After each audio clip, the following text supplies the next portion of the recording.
All, welcome back to my YouTube channel. ನನ್ನ ಹೆಸರು Mamata vlogs ಅಂತ ಯೂಟ್ಯೂಬ್ ಚಾನೆಲ್ ನಾನು ಸ್ಟಾರ್ಟ್ ಮಾಡಿದ್ದೀನಿ. ನೀವೇನಾದ್ರೂ ಫಸ್ಟ್ ಟೈಮ್ ನನ್ನ ಚಾನಲ್ ನೋಡ್ತಾ ಇದ್ರೆ ದಯವಿಟ್ಟು ಸಬ್ಸ್ಕ್ರೈಬ್ ಮಾಡಿ, ಲೈಕ್ ಮಾಡಿ, ಹಾಗೆ ಕಮೆಂಟ್ ಮಾಡೋದನ್ನ ದಯವಿಟ್ಟು ಮರೆಯೋಕೆ ಹೋಗ್ಬಿಡಿ. ನೀವು ಕೊಡುವಂತಹ ಒಂದು ಲೈಕು ಕಮೆಂಟ್ಸ್ ಇಂದಾನೆ ನಾವು ಇನ್ನೂ ಇದೇ ತರ ಅತಿ ಹೆಚ್ಚು ಇನ್ಫಾರ್ಮೇಟಿವ್ ವಿಡಿಯೋಸ್ನ ಮಾಡೋದಕ್ಕೆ ಎನ್ಕರೇಜ್ಮೆಂಟ್ ಅಂತಾನೆ ಹೇಳ್ಬೋದು. ನಾನಿವತ್ತು ನನ್ನ ಮಾರ್ನಿಂಗ್ ರೋಟಿನ ನಾನು ನಿಮ್ಮ ಜೊತೆ ಶೇರ್ ಮಾಡ್ಕೊಳ್ತಾ ಇದ್ದೀನಿ.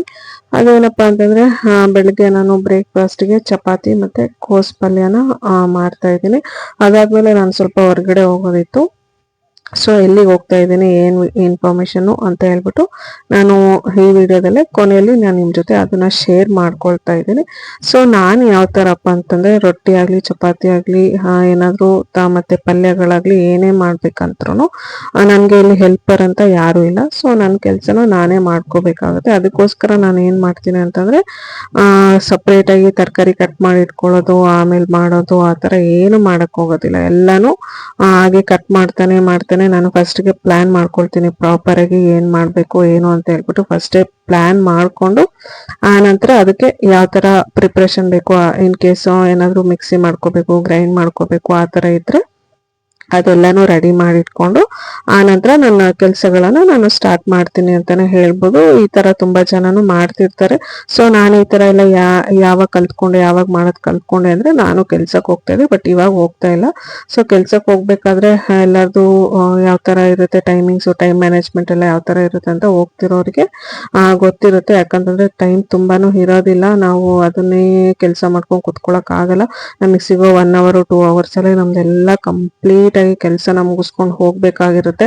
ಸೊ ಆ ಟೈಮಲ್ಲಿ ಈ ತರ ನಾವೇ ನಮ್ಮ ಕೆಲಸನ ನಾವು ಫಾಸ್ಟ್ ಆಗಿ ಮಾಡ್ಕೊಳ್ಳೋದು ಮತ್ತೆ ಟೈಮ್ ಮ್ಯಾನೇಜ್ಮೆಂಟ್ ಎಲ್ಲ ನಾವೇನೆ ಕಲ್ತ್ಕೋಬೇಕಾಗುತ್ತೆ. ಸೊ ಅದೇ ತರ ನನಗೆ ಎಕ್ಸ್ಪೀರಿಯನ್ಸ್ ಆಗಿರೋದ್ರಿಂದ ಸೊ ನಾನು ಎಲ್ಲಾನು ಅದೇ ತರ ಮಾಡ್ತೀನಿ. ಯಾಕಂತಂದ್ರೆ ಒಂದ್ಸಲ ತರಕಾರಿ ಕಟ್ ಮಾಡಿ ಇಟ್ಕೊಳ್ಳೋದು, ಆ ನಂತರ ಅದನ್ನ ಒಗ್ಗರಣೆ ಮಾಡೋದು, ಆ ತರ ಎಲ್ಲ ನಾನು ತುಂಬಾ ಟೈಮನ್ನ ಅಲ್ಲಿ ಕಿಚನ್ ಅಲ್ಲಿ ನಾನು 1 hour ಇದ್ದೀನಿ ಅಂತಂದ್ರೆ ಅಲ್ಲಿ ತುಂಬಾನೇ ಅಂದ್ರೆ 1 hour ಅಲ್ಲಿ ಎಷ್ಟು ನಾನು ಬೇಗ ಫಾಸ್ಟ್ ಆಗಿ ಎಷ್ಟು ಮಾಡಕ್ಕಾಗುತ್ತೋ ಅಷ್ಟು ಕೆಲಸನ ಮುಗಿಸ್ಕೊಂಡು ನಾನು ಹೊರಗಡೆ ಬಂದ್ಬಿಡ್ತೀನಿ ಅಂತಾನೆ ಹೇಳ್ಬೋದು. ಮೇ ಬಿ ಎಲ್ಲರೂ ಇದೇ ತರ ಮಾಡ್ತಾರೆ ಅಂತ ನಾನು ಅನ್ಕೊಂಡಿದೀನಿ, ಬಟ್ ನನಗೆ ಗೊತ್ತಿಲ್ಲ. ನಾನು ಕೆಲವ್ರನ್ನ ನೋಡಿರ್ತೀನಿ, ಬಟ್ ಕೆಲವರು ಬರೀ ಅದೇ ಒಂದು ಒಂದು ಕುಕಿಂಗ್ ಮಾಡ್ಬೇಕಂದ್ರೆ ಅದನ್ನ 1 2 hours 3 hours ತುಂಬಾನೇ ತರಕಾರಿ ಕಟ್ ಮಾಡ್ಕೊಂಡೆ, ಚಪಾತಿ ಲಟ್ಟಿಸ್ಕೊಂಡೆ, ಆಮೇಲೆ ಬೇಯಿಸ್ದೆ, ಆಮೇಲೆ ಒಗ್ಗರಣೆ ಮಾಡಿದೆ, ಆ ಥರ ತುಂಬಾ ಟೈಮ್ ವೇಸ್ಟ್ ಮಾಡ್ತಿರ್ತಾರೆ. ಬಟ್ ನನಗೆ ಆ ಥರ ಬಂದಿಲ್ಲ. ಸೊ ಹಾಗಾಗಿ ನಾನು ಇವತ್ತು ಸಿಂಪಲ್ ಆಗಿ ನನ್ನ ಬ್ರೇಕ್ಫಾಸ್ಟ್ ಏನಪ್ಪಾ ಅಂತಂದ್ರೆ ಒಂದು ಕೋಸ್ ಪಲ್ಯ ಮತ್ತೆ ಚಪಾತಿನ ಮಾಡ್ತಾ ಇದ್ದೀನಿ. ಸೊ ಕೋಸ್ ಪಲ್ಯ ಯಾಕೆ ಮಾಡ್ತಾ ಇದ್ದೀನಿ ಅಂದ್ರೆ ನಮ್ಮ ಮನೆಯಲ್ಲಿ ಎಲ್ಲರಿಗೂ ತುಂಬಾನೇ ಇಷ್ಟ ಆಗುತ್ತೆ. ಅದು ಚಪಾತಿ ಜೊತೆ ಕಾಂಬಿನೇಷನ್ ಅಂದ್ರೆ ಎಲ್ಲರಿಗೂ ತುಂಬಾನೇ ಇಷ್ಟ ಅಂತಾನೆ ಹೇಳ್ಬೋದು. ಅದಕ್ಕೋಸ್ಕರ ನಾನು ಚಪಾತಿ ಮತ್ತೆ ಕೋಸ್ ಪಲ್ಯ ಮಾಡ್ತಾ ಇದ್ದೀನಿ. ಸೊ ಕೋಸ್ ಪಲ್ಯಕ್ಕೇನು ನಾನೇನು ಸ್ಪೆಷಲ್ ಆಗಿ ಏನೂ ಮಾಡಿಲ್ಲ. ನಾರ್ಮಲ್ ಆಗಿ ಒಂದು ಒಗ್ಗರಣೆ ಕೊಟ್ಬಿಟ್ಟು ನೀರುಳ್ಳಿ, ಮೆಣಸಿನ್ಕಾಯಿ, ಕರಿಬೇವು ಮತ್ತೆ ಕೋಸು ಮತ್ತೆ ಸಾಲ್ಟು, ಅದಕ್ಕೆ ಸ್ವಲ್ಪ ನಾನು ಗರಂ ಮಸಾಲ ಸ್ವಲ್ಪ ಅಂದ್ರೆ ಸ್ವಲ್ಪನೇ ಆ್ಯಡ್ ಮಾಡ್ತೀನಿ ಅಷ್ಟೇ. ಅದು ಬಿಟ್ಟು ಬೇರೆ ಏನೂ ಇಲ್ಲ. ಹಾಗಾಗಿ ನಾನು ಆ ರೆಸಿಪಿ ಏನು ಶೇರ್ ಮಾಡ್ತಾ ಇಲ್ಲ. ಆಮೇಲೆ ಚಪಾತಿ ಮಾಡ್ಬೇಕಾದ್ರೆ ಯಾವ ಥರ ಅಂತಂದ್ರೆ ನನಗೆ ಆ ಟೈಮಿಗೆ ಎಷ್ಟು ಚಪಾತಿ ಬೇಕೋ ಅಷ್ಟು ಉಂಡೆನ ಮಾಡಿಟ್ಕೊಂಡು ಅವಾಗಲೇ ಲಟ್ಟಿಸ್ತಾ ಅವಾಗಲೇ ಬಿಸಿ ಚಪಾತಿನ ನಾನು ಪ್ರಿಪೇರ್ ಮಾಡ್ತೀನಿ ಅಂತಾನೆ ಹೇಳ್ಬೋದು. ಮೇ ಬಿ ಎಲ್ಲರ ಮನೇಲಿ ಯಾವ ಥರ ಮಾಡ್ತಾರೆ ಏನು ಅಂತ ನನಗೆ ಗೊತ್ತಿಲ್ಲ, ಬಟ್ ನಾನು ಮಾತ್ರ ಇದೇ ಥರ ಮಾಡ್ಕೊಳ್ತೀನಿ. ಅಂದರೆ ನಾನು ನನ್ನ ಫ್ರೆಂಡ್ಸ್ ಮನೇಲೆಲ್ಲ ನೋಡಿದ್ದೀನಿ. ಸೊ ಅವ್ರೇನು ಮಾಡ್ತಾರೆ ಅಂದರೆ ಚಪಾತಿ ಫಸ್ಟು ಎಷ್ಟು ಬೇಕೋ ಅಷ್ಟು ಲಟ್ಟಿಸ್ಕೊಂಡು ಆಮೇಲೆ ಚಪಾತಿನ ಬೇಯಿಸ್ತಾರೆ. ಸೊ ಆ ಥರ ಮಾಡೋದ್ರಿಂದ ಏನಪ್ಪ ಅಂತಂದರೆ ಚಪಾತಿ ಅಷ್ಟು ನನಗೆ ಆ ಥರ ಇಷ್ಟ ಆಗಲ್ಲ, ಬೇರೆಯವ್ರಿಗೆಲ್ಲ ಗೊತ್ತಿಲ್ಲ. ಆಮೇಲೆ ನಾನು ಚಪಾತಿ ಲಟ್ಟಿಸ್ಬೇಕಾದ್ರೆ ಏನಪ್ಪ ಅಂತಂದರೆ ಹಿಟ್ಟನ್ನ ತುಂಬ ಕಡಿಮೆ ಹಾಕೊಳ್ತೀನಿ. ತುಂಬಾ ಜಾಸ್ತಿ ಹಿಟ್ಟು ಹಾಕೊಂಡು ನಾವು ಚಪಾತಿನ ಲಟ್ಸಿದ್ರೆ ಚಪಾತಿ ಸ್ವಲ್ಪ ಹಾರ್ಡ್ ಆಗಿ ಬರುತ್ತೆ. ಹಾಗಾಗಿ ಸ್ವಲ್ಪ ಕಡಿಮೆ ಹಿಟ್ಟನ್ನೇ ಹಾಕೊಂಡು ಈ ತರ ಚಪಾತಿ ಲಟ್ಸೋಂತ ಮಣೆ ಏನಿರುತ್ತೆ ಅದನ್ನ ರೊಟೇಟ್ ಮಾಡ್ಕೊಂಡು ನಾನು ಚಪಾತಿನ ಮಾಡ್ತೀನಿ ಅಂತಾನೆ ಹೇಳ್ಬೋದು. ಸೊ ಈ ತರ ಮಾಡಿದ್ರೆ ಏನಂತಂದ್ರೆ ನಾವು ಮಾಡುವಂತಹ ಚಪಾತಿ ತುಂಬಾ ಸಾಫ್ಟ್ ಆಗಿರುತ್ತೆ, ಬಟ್ ತಿನ್ನಕ್ಕೂ ತುಂಬಾ ಚೆನ್ನಾಗಿರುತ್ತೆ ಅಂತಾನೆ ಹೇಳ್ಬೋದು. ನಾವು ಆ ಥರ ತುಂಬಾನೇ ಹಿಟ್ಟನ್ನೆಲ್ಲ ಯೂಸ್ ಮಾಡಿ ಚಪಾತಿ ಲಟ್ಸಿ ಮಾಡಿದ್ರೆ ಚಪಾತಿ ಸ್ವಲ್ಪ ಹಾರ್ಡ್ ಆಗಿ ಬರುತ್ತೆ ಅಂತಾನೆ ಹೇಳ್ಬೋದು. ಸೊ ಹಾಗಾಗಿ ನಾನು ಈ ತರ ಮೆಥಡನ್ನ ಯೂಸ್ ಮಾಡಿಕೊಂಡು ನಾನು ಈ ತರ ಚಪಾತಿನ ಮಾಡ್ತಾ ಇದ್ದೀನಿ. ಸೊ ಆಮೇಲೆ ಈ ಕಡೆ ಚಪಾತಿ ಲಟ್ಟಿಸ್ಕೊಂಡು ಆ ಕಡೆ ಬೇಯಿಸ್ಕೊಳ್ಳೋದು, ಎರಡು ಕೆಲಸನೂ ನಾನು ಒಟ್ಟಿಗೆನೆ ಮಾಡ್ತೀನಿ. ಯಾಕಂದ್ರೆ ನಮ್ಗೆ ಎಷ್ಟು ಬೇಕು ಅಂತ ಗೊತ್ತಿರುತ್ತೆ, ಮನೇಲಿ ಎಷ್ಟು ಜನ ಇರ್ತೀವಿ, ಎಷ್ಟು ಬೇಕು ಅಂತ. ಸೊ ಎಷ್ಟೇ ಚಪಾತಿ ಮಾಡಿ ನಾನು ತುಂಬ ಜನ ಒಂದು 4-5 ಜನ ಗೆಸ್ಟ್ ಬಂದಿದ್ರು, ಅವಾಗ ನಾನು ತುಂಬಾನೇ ಮಾಡಬೇಕು ಅಂತಿದ್ರು ಕೂಡ ಸೊ ನಾನು ಟೈಮ್ ಮ್ಯಾನೇಜ್ಮೆಂಟನ್ನು ಇಲ್ಲಿ ಮಾಡ್ತೀನಿ ಅಂತಲೇ ಹೇಳ್ಬೋದು. ಸೊ ಈ ಥರ ಮಾಡೋದ್ರಿಂದ ನಮ್ಮ ಮನೇಲಿ ಎಲ್ಲರಿಗೂ ಚಪಾತಿ ಇಷ್ಟನೇ ಆಗುತ್ತೆ. ಸೊ ಯಾರೂ ಚೆನ್ನಾಗಿಲ್ಲ ನಾನು ತಿನ್ನಲ್ಲ ಅಂತ ಹೇಳೋದೇ ಇಲ್ಲ. ಸೊ ತುಂಬ ಸಾಫ್ಟ್ ಆಗಿದೆ ಚೆನ್ನಾಗಿದೆ ಅಂತಲೇ ಹೇಳ್ಬಿಟ್ಟು 2 ತಿನ್ನೋರು 3 ಒಂದೊಂದು ಎಕ್ಸ್ಟ್ರಾನೇ ತಿಂತಾರೆ ಅಂತಲೇ ಹೇಳ್ಬೋದು. ಸೊ ಅದಾದ್ಮೇಲೆ ನಾನಿಲ್ಲಿ ಚಪಾತಿ ಎಲ್ಲ ಮಾಡಿಬಿಟ್ಟು ನನ್ನ ಹಸ್ಬೆಂಡಿಗೆ ಬ್ರೇಕ್ಫಾಸ್ಟ್ ಎಲ್ಲ ಕೊಟ್ಟು ಹಾಗೇನೆ ನಾನು ಕೂಡ ಬ್ರೇಕ್ಫಾಸ್ಟ್ ಎಲ್ಲ ಮುಗಿಸ್ಬಿಟ್ಟು ಸ್ವಲ್ಪ ಬ್ಯಾಂಕ್ ವಿಸಿಟ್ ಇತ್ತು. ಸೊ ಅದಕ್ಕೋಸ್ಕರ ಬ್ಯಾಂಕಿಗೆ ಹೋಗಿದೆ. ಸೊ ಬ್ಯಾಂಕಿಗೆ ಹೋಗೋದು ಅಂತಂದ್ರೆ ನಾನು ತುಂಬಾ ದಿನದಿಂದ ಬ್ಯಾಂಕಿಗೆ ಹೋಗಿರ್ಲಿಲ್ಲ. ಯಾಕಂತಂದ್ರೆ ನಂದೊಂದು KYC ಮಾಡಿಸ್ಬೇಕಿತ್ತು. ಒಂದು ಅಕೌಂಟಿಗೆ KYC ಕೇಳ್ತಾ ಇತ್ತು. ತುಂಬಾ ದಿನದಿಂದ ಬ್ಯಾಂಕ್ ಅಕೌಂಟಲ್ಲಿ ಯಾವುದೇ ಟ್ರಾನ್ಸಾಕ್ಷನ್ ಏನು ಆಗಿರಲಿಲ್ಲ. ಸೊ ಹಾಗಾಗಿ KYC ಕಾಲ್ ಮಾಡ್ತಾನೆ ಇದ್ರು, ಹೋಗೋಣ ಹೋಗೋಣ ಅಂತ ಅನ್ಕೊಂಡು ಹೋಗಕ್ ಆಗಿರ್ಲಿಲ್ಲ.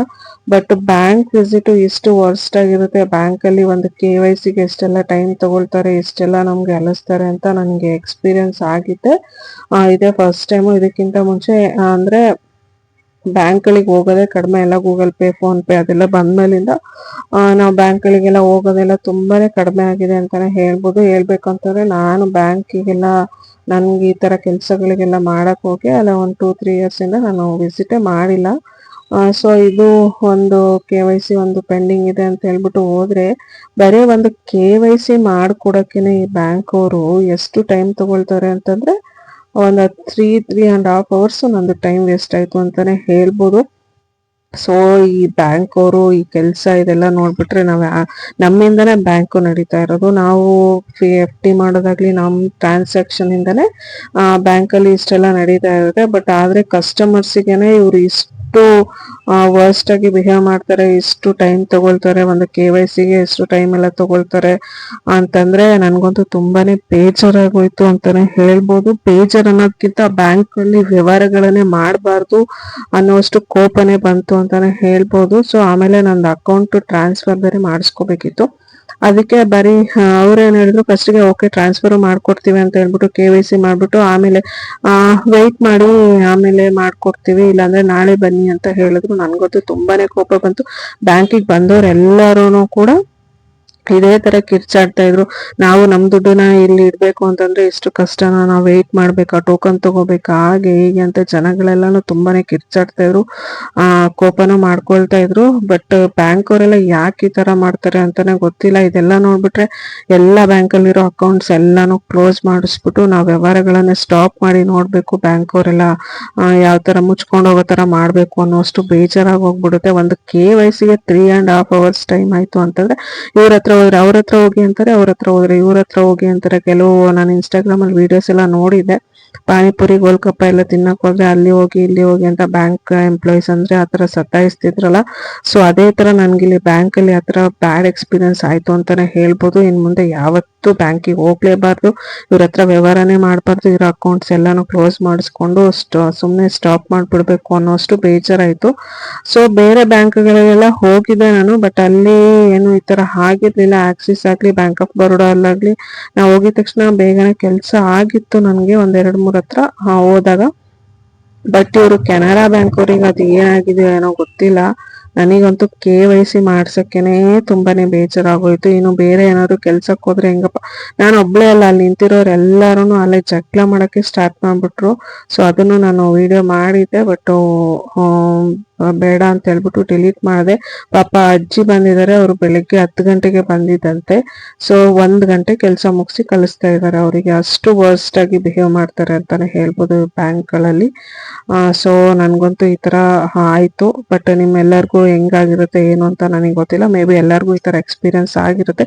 ಸೊ ನಾನು ಆ ಬ್ಯಾಂಕಲ್ಲಿ ನೋಡಿದಾಗ ಎಲ್ಲರಿಗೂ ಈ ತರ ಎಕ್ಸ್ಪೀರಿಯನ್ಸ್ ಆಯ್ತು. ಯಾಕಂದ್ರೆ ಅವರೆಲ್ಲ ತುಂಬಾ ಕಿರ್ಚಾಡಿ ಮಾತಾಡಿದ್ದೆಲ್ಲ ನೋಡಿದ್ರೆ ಅವರು ಕೂಡ ಇದೇ ತರ ಬ್ಯಾಡ್ ಎಕ್ಸ್ಪೀರಿಯನ್ಸ್ ಆಗಿರುತ್ತೆ ಅಂತಾನೆ ಅನಿಸ್ತು.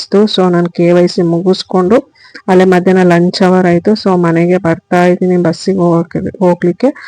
ಬಸ್ ಸ್ಟಾಪ್ ಹತ್ರ ಹೋಗ್ತಾ ಇದ್ದೆ. ಸೊ ಅದೆಲ್ಲ ನೋಡ್ಬಿಟ್ಟು ನನ್ಗೂ ತುಂಬಾನೇ ಬೇಜಾರಾಯ್ತು. ಆಮೇಲೆ ಏನಪ್ಪಾ ಈ ತರ ಆಯ್ತು, ಈ ಬ್ಯಾಂಕು ಬೇಡ, ಈ ಅಕೌಂಟ್ಸು ಬೇಡ, ಎಲ್ಲ ಕ್ಲೋಸ್ ಮಾಡ್ಕೊಂಬಿಡೋಣ ಅನ್ನೋಷ್ಟು ಫೀಲ್ ಆಯಿತು. ಐ ಹೋಪ್ ನಿಮ್ಮೆಲ್ರಿಗೂ ಈ ವಿಡಿಯೋ ಇಷ್ಟ ಆಗಿರುತ್ತೆ ಅಂತ ನಾನು ಭಾವಿಸ್ತಾ ಇದ್ದೀನಿ.